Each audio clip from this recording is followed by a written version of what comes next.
Pambansang kamao Manny Pacquiao may matinding babala. Pero bago yan, may balita muna sa laban ni Mike Tyson versus Floyd Mayweather. Ayon sa ulat mula sa TMZ Sports na naipublish ngayong September 5, 2025, napirmahan na ang kontrata para sa isang laban sa pagitan ng dalawang boxing legend na sina Mike Tyson at Floyd Mayweather.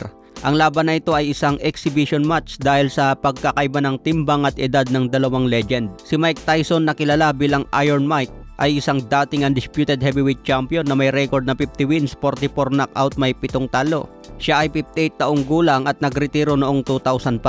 Ngunit bumalik para sa isang exhibition laban kay Roy Jones Jr. noong 2020 at isang professional fight laban kay Jake Paul noong November 2024. Si Floyd Mayweather naman may perpektong kartada na 50 wins, wala pang talo. Isang dating world champion sa 5 weight classes. Nagretiro mula sa professional noong 2017 matapos talunin si Conor McGregor. Si Floyd Mayweather ngayon ay 48 na at nagpapakasarap na lang sa buhay.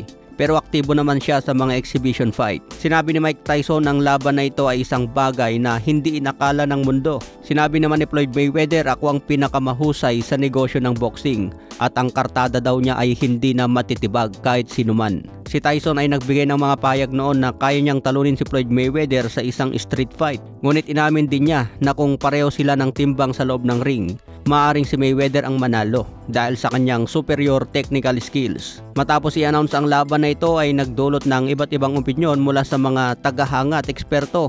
Ang edad ni Mike Tyson ngayon na 58 ay isang delikado na tulad sa kanyang laban kay Jake Paul. Ang laban na ito ay inaasang ipapalabas sa pay-per-view. Nagpost na rin mismo si Mike Tyson tungkol sa magiging laban. Nag-react naman si Mike Coppinger na wala daw may gusto sa laban na ito. Ganon din si Ryan Garcia, hindi rin inaasahan na makita ang laban. Maraming fans naman ang nadismaya sa pagpili ni Mayweather kay Mike Tyson. Bakit hindi na lang daw lumaban kay pambansang kamao Manny Pacquiao? Dahil si Pacquiao ay muling aktibo sa boxing at handa lumaban kahit anong oras kay Floyd. Kung si Manny Pacquiao ay pinipili ang mga batang champion, kapaliktaran naman ito kay Floyd Mayweather. Mas pinipili naman niya ang retirado na at matanda na. Kahit exhibition fight ang laban ni Floyd at gusto lang kumita na milyones, dapat daw mas pipiliin pa rin ang mga laban na magbibigay ng entertaining fight. Gaya sa exhibition dati ni Manny Pacquiao kay Rukia Anpo.